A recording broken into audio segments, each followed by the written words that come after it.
ከወዳጅ በላይ ወዳጅ ከአባት ይልቅ አባት የምትሆን እግዚአብሔር ሆይ ምስጋና ላንተ ይሁን። ያንተን ወዳጅነት እስካውቅ የፍጡር ወዳጅነት በጣም ያስጨንቀኝ ነበር። እንዳይተውኝ እንዳይረሱኝ ይደክም ነበር። ወዳጅነት ግን ሁሉን አስረስቶኛልና ተመስገን። ሁሉን ያየሁብህ የኑሮ ሰገነቴ ጌታዬ ምርኩዜ ሆይ አንተ ካልተውከኝ ከሰው መሟገት ከንቱ ነውና ዓይኔን ከሰው ላይ አንሳልኝ። ሰዎችን በፍጹም ልቤ እንደወዳቸው እንጂ እንዳልቀየማቸው እርዳኝ። አባትም አምላክም የሆንከኝ እግዚአብሔር ሆይ ብርቱ ነኝ ስል ትንሽ ነገር የሚያሸንፈኝ ደካማ ሆኜ ራሴን አገኘሁት። ጥበበኛ ነኝ ስል ከሞኞችም ሞኝ ሆኜ ራሴን አገኘሁት።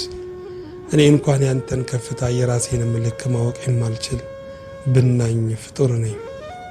መንገዱን እንደሚያውቅ ከፊት